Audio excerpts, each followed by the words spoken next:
गंडापुर की army chief से मुलाकात हुई है जी। ये मुलाकात क्यों हुई है, इसमें क्या क्या बातें हुई हैं। इसके अलावा तालिबान की हुकूमत जो है वो बदलने वाली है, तालिबान का तख्ता जो उल्टने वाला है।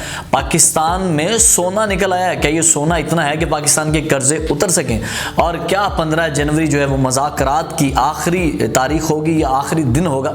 ये तमाम तर आपको तफसीलात से बताएंगे ये बातें, वीडियो पूरी देखिएगा। बिस्मिल्लाहिर्रहमानिर्रहीम, अस्सलाम वालेकुम एवरीवन, आप देख रहे हैं विजन वाइब, मैं हूं मीर नवीद। बात करेंगे जी सबसे पहले जो मुलाकात हुई है पेशावर में गंडापुर साहब की आर्मी चीफ से। और मैं आपको बता दूं सिर्फ गंडापुर इसमें शामिल नहीं थे, और भी कई सियासी जमातों के लोग शामिल थे, बिजनेसमैन शामिल थे। और आर्मी चीफ जब किसी भी बड़े शहर में जाते हैं तो वो वहाँ की बिजनेस जो कम्युनिटी है उनसे भी मुलाकात करते हैं, तालिब इल्मों से भी मुलाकात करते हैं, सियासी रहनुमाओं से भी मुलाकात करते हैं। तो मैं बताऊँ कि गंडापुर साहब ने मीटिंग की है, और जो गवर्नर फैसल कलीम है उन्होंने मुलाकात की है, उसमें वो भी मौजूद थे। और जो सरफरिस्त नाम है आपको वो बता रहा हूँ, हाफिज नईमुर रहमान जो है जमात इस्लामी के, उन्होंने मुलाकात की है। और आप ये देखें कि जमात इस्लामी ने पेशावर में आके मुलाकात की है। फिर ANP के इसमें लोग थे, अहमद वली खान, महमूद खान थे, इसमें अताउर रहमान थे, JUI के जो हैं, और नून लीग के भी कुछ इनमें लोग शामिल थे। आर्मी चीफ का जो मौक़िफ़ था वो बेसिकली उन्होंने बात की दहशतगर्दी के हवाले से, कि वो अंदरूनी जो है दहशतगर्दियाँ हों, जैसे इस वक्त एस्टैब्लिशमेंट के ऊपर दावा बोला जा रहा है या पाकिस्तान की साख को ख़राब किया जा रहा है, ये दहशतगर्दी हो, या फिर फिजिकली दहशतगर्दी जो कि तालिबान कर रहे हैं। हम हर तरह की दहशतगर्दी से निपटेंगे, हर तरह की दहशतगर्दी को जो है वो ख़त्म करेंगे। और इसके ऊपर गंडापुर साहब ने पूरी उनको जो है यकीन दहानी कराई है और हमायत का ऐलान किया है। उन्होंने कहा आपको पुलिस चाहिए, आपको हमारी असम्बली चाहिए, आपको पैसे चाहिए, जो चाहिए हम आपको प्रोवाइड करेंगे। और गंडापुर साहब बड़े खुश थे इस मामले के ऊपर कि ये हमारे सूबे में कोई इतना बड़ा ऑपरेशन KPK में होने जा रहा है।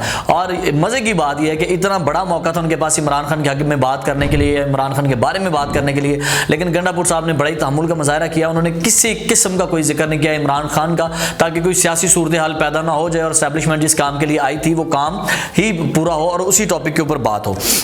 क्योंकि आपको पता है, और गंडापुर साहब ये भी चाह रहे हैं कि जो कुरम एजेंसी में इस वक्त हालात हैं, रियासत और एस्टैब्लिशमेंट जो है वो गंडापुर साहब का साथ दे और उस मामले को मुकम्मल ख़त्म किया जाए। वैसे तो अपनी सतह पे काम कर रहे हैं, लेकिन जब रियासत इन्वॉल्व हो जाएगी, जब एस्टैब्लिशमेंट इन्वॉल्व हो जाएगी, उस मसले का हल अच्छा खासा निकल आएगा। क्योंकि अफगानिस्तान से जो लोग दहशतगर्दी करने आते हैं, कुरम एजेंसी में आते हैं, लोगों के सर काटते हैं, तो इसके हवाले से भी जो फोर्सेज हैं वो काफ़ी मुतहर्रिक हैं और काम कर रही हैं। आपको एक और चीज़ बता दें कि इस वक्त KPK में या बलूचिस्तान वगैरह में बहुत बड़े ऑपरेशन जारी हैं। कच्ची बोलान का ये एक इलाका है जहाँ पे 27 दहशतगर्द जो हैं वो आर्मी फोर्सेज ने मार दिए हैं। और ये 27 दहशतगर्द वो थे जो बड़ी कार्रवाइयाँ करने वाले थे पाकिस्तान के अंदर, जिनको जो है लुकमा अजल बना दिया गया है। और ये भी मुतवक्किल है कि सर्दियों के बाद बहुत बड़े ऑपरेशन होने वाले हैं, पाकिस्तान आर्मी बहुत बड़े ऑपरेशन करेगी। और इस वक्त मैं परेशान हूँ कि गंडापुर साहब का रवैया इतना नरम था और वो कहते हैं जो चाहिए हम देते हैं। इससे अगली हम बात करते हैं जी, तालिबान के खिलाफ बड़ा ऑपरेशन होने जा रहा है, क्या गवर्नमेंट फारिग हो जाएगी तालिबान की? अच्छा, मैं आपको सबसे पहले ये बता दूं कि 64% लोग ऐसे हैं अफगानिस्तान में जो तालिबान की हुकूमत को पसंद नहीं करते। और जो पहले अफगान तालिबान से पहले जो वहाँ पे नॉर्दर्न अलायंस थी, वहाँ पे रशियंस थे जो पाकिस्तान को अच्छा नहीं समझते, लेकिन अब रशियंस वहाँ पे क्योंकि मुख्तलिफ आ गए हैं और जो है वहाँ पे निज़ाम कुछ और बन गए हुए हैं, तो वहाँ ताजिकिस्तान में इनका मेन ऑफिस है। जिस तरह के KGB जहाँ से असला आता था और सारी चीज़ें आती थी, उनका मेन ऑफिस ताजिकिस्तान में है। और इस वक्त जो नॉर्दर्न अलायंस के अंदर लोग हैं, पाकिस्तान ने उनको थपकी दी है कि आप ज़रा उठे ना, खुल के बात करें। तो उन्होंने अमेरिका को भी कह दिया, जो आप ये बिलियन मिलियन डॉलर्स बेचते हैं हर हफ्ते अफगानिस्तान को, इनकी एड बंद करें। और उन्होंने ये भी कह दिया, एक थोड़ी सी थपकी मिल गई ना अमेरिका की तरफ, तो मेरा ख्याल है उनको काबुल आते हुए देर नहीं लगेगी और कोई बड़ी जंग होगी और तालिबान जो हैं वो अपने मुल्क, जो दोस्त मुल्क था, उसको दुश्मन बना के मेरा ख्याल बहुत बड़ा नुकसान उठाने वाले हैं। अगर सबसे पहले बात की जाए तो मैं आपको ये बता दूं कि 54,000 लोग हैं, 54,000 लोग जो हैं वो पाकिस्तान आके जो है इलाज करवाते हैं। जब कोई ज़ख्मी हो जाते हैं तो पाकिस्तान अफगानिस्तानियों का अपने खर्चे पे इलाज करता रहा। उसके बाद उनके 500 कमांडर जो हैं वो पाकिस्तान में रहे हैं, पाकिस्तान से सीखे हैं, जो इस वक्त उनकी आर्मी को चला रहे हैं। उसके बाद मैं आपको यहाँ बताऊँ कि 16 मिनिस्टर अफगानिस्तान के पाकिस्तान में पैदा हुए हैं, और फिर शूरा के 25 लोग जो हैं वो भी पाकिस्तान में रहे हैं। ठीक है, और मैं आपको एक और चीज़ ये यहाँ पे क्लियर कर दूं कि पाकिस्तान उनकी रग रग से वाकिफ़ है। पाकिस्तान को ये पता है कि अफगानिस्तान में कितने कबीले हैं, कौन से कबीले से कितना फासला है दूसरे कबीले का, कौन से कबीले में कितने लोग हैं, कौन सा कबीला कितनी ज़बानें बोलता है और कितने किलोमीटर के बाद कौन सी ज़बान बदल जाती है और किस ज़बान का क्या मतलब है। पाकिस्तान को ये भी पता है कि इनकी खुफिया ठिकाने कहाँ पे हैं। पाकिस्तान को ये भी पता है कि ये लोग कहाँ से शुरू होते हैं, कहाँ से ख़त्म होते हैं। पाकिस्तान ने इनको 50 साल पहले पाला था। आपको याद होगा जब बेनज़ीर भुट्टो के दौर में इनको रिलीफ दिया गया, इनकी गवर्नमेंट आई, अभी फिर पाकिस्तान ने इनको 20-25 साल यहाँ पाला, फिर पाकिस्तान ने यानी कि स्कॉलरशिप और पता नहीं क्या क्या इनको किया, इनके लिए पढ़ाइयाँ लिखाइयाँ सब कुछ हर चीज़ ओपन कर दी।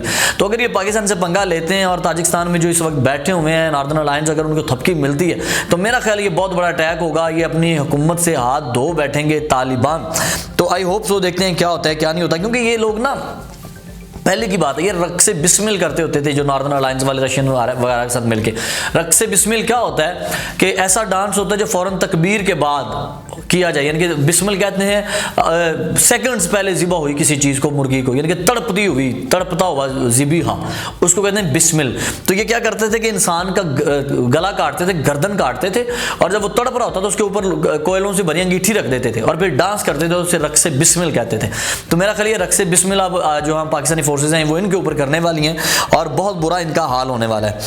और मैं आपको एक और बता दूं कि पाकिस्तान ने कुछ दिन पहले 56 मुल्कों को इकट्ठा करके बात की थी लेडीज़ या औरतों की तलीम के हवाले से, तो उस पर भी एजेंडा उठाया था और अफगानिस्तान के खिलाफ काफ़ी चीज़ें हुई थी और जिस पे कई मुल्कों ने इनको नापसंद किया था। चलें जी अगली खबर की तरफ आते हैं जी। सोना निकला है जी पाकिस्तान से। कहाँ से निकला है जी? दरिया सिंध से निकला है। किस मुकाम पे निकला है आपको वो बताते हैं।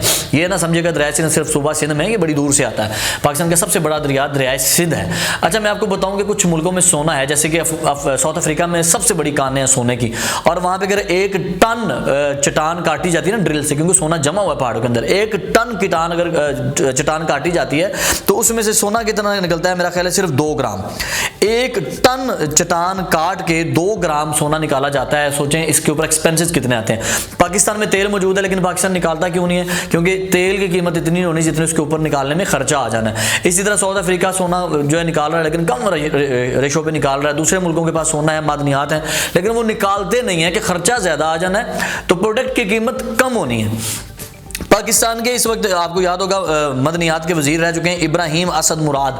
उन्होंने क्लेम किया जी, उन्होंने कहा कि इस वक्त अटक के करीब जो दरिया सिंध है, अटक के करीब जो है वो सोना निकला है, और कम से कम ये सोना 28 लाख तोला है। 28 लाख तोला सोने के ज़खायर वो कह रहे हैं उनको मिले हैं वहाँ पे, और जो वहाँ के लोकल लोग हैं वो सोना निकाल रहे हैं। तो इस वक्त रियासत को चाहिए, हुकूमत को चाहिए कि फ़ौरन एक्शन ले और उस सोने के ऊपर जो है वो कब्जा करे और सोना खुद निकाले, क्योंकि ये बताते हैं कि 800 अरब का ये सोना है जो पाकिस्तान से निकला है। 800 अरब खैर पाकिस्तान की इकोनॉमी के हवाले से तो कुछ भी नहीं है, पाकिस्तान की इकोनॉमी जितनी हाई पे है, लेकिन कुछ ना कुछ रिलीफ पाकिस्तान को कई मामलों में मिल सकता है कि 800 अरब का सोना भी अगर निकल आता है तो ये छोटी बात नहीं है। तो पाकिस्तान को मेरा ख्याल है इस पर सीरियस होकर एक्शन लेना चाहिए। और फिर पाकिस्तान का जो नमक है वाइट गोल्ड के नाम से आपको याद होगा कि जो इंडिया है पाकिस्तान के इस नमक को ना वो पिंक हिमालयन जो है नमक के या पिंक हिमालयन सॉल्ट के नाम से बेच रहा है, लेकिन वो आपको पता है पाकिस्तान दूसरे नंबर पे नमक के हवाले से ख्योड़ा से वो नमक निकलता है और इंडियन जो है उसे पिंक हिमालयन सॉल्ट के नाम से इतना महंगा बेच रहे हैं। एक 100 ग्राम का जो पैकेट है ना वो $100 का बिक रहा होता है, इतना महंगा नमक है वो। और पाकिस्तान को सही मार्केटिंग ही नहीं करनी आ रही उस चीज़ की, जबकि इंडिया उस चीज़ की इंतहाई कमाल की मार्केटिंग कर रहा है और वो पाकिस्तानी सॉल्ट है, हिमालय तो वहाँ से बहुत दूर है। तो मेरा ख्याल है कि ये जो है ना पाकिस्तान को इसके ऊपर अपनी मदनियात के ऊपर थोड़ा फोकस करना चाहिए। अगली खबर इसमें शामिल करते हैं जी। 15 जनवरी को जो मुज़ाकरात होने जा रहे हैं इसमें क्या है? पीटीआई जो है वो 2 चीज़ें इसमें पेश करेगी। पहली जो हमेशा से उन्होंने 3 शर्तें लिखी थी, एक कर दी, 2 शर्तें हैं। 9 मई और 26 नवंबर के हवाले से जुडिशनल कमीशन बनाई जाए जिसमें कि उनकी अपनी मर्जी के जो है जज होंगे, चीफ जस्टिस 3 सुप्रीम कोर्ट के सीनियर वहां पे बिठाए जाएं, जबकि 2 तो पीटीआई के अपने ही हैं। तो इसके ऊपर हुकूमत गौर नहीं करेगी। फिर वो कहेंगे जी जो 9 मई के जितने भी कैदी हैं सियासी कैदी उनको रिहा कर दें। अब हुकूमत कहेगी कि आप हमें रिटर्न लिख के देंगे किन किन को रिहा करना है। अब वो लिख के नहीं देंगे क्योंकि उसमें इमरान खान का नाम भी आता है, तो वो कहेंगे देखिए इमरान खान के लिए एनआरओ मांग रहे हैं, तो डेफिनेटली वो लिख के नहीं देंगे, यहाँ पे फंस जाएंगे। वो कहेंगे नहीं जो कैद है इनको रिहा कर दें, लेकिन रियासत कहेगी कि जो आपने कैदी रिहा करवाने हैं उनकी नाम और डिटेल दें, ID कार्ड नंबर दें, उनकी बताएं कि इसके ऊपर कितना केस है, कितने साल सजा है, उसको हम उसको रिहा कर दें। यहाँ पे पीटीआई लिख के नहीं देगी कि हम नहीं लिख के दे सकते उन लोगों के नाम पर, आप रिहा कर दें।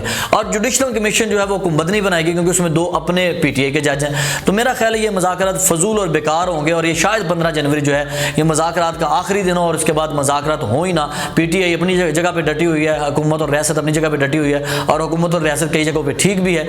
तो मेरा ख्याल है कि ये फ्लॉप होने वाले मुज़ाकरात। आप इसके बारे में क्या कहते हैं? अपने कमेंट सेक्शन में अपनी राय का इज़हार ज़रूर कीजिएगा। मीर नवीद को इजाज़त दें। अल्लाह ने के बाद।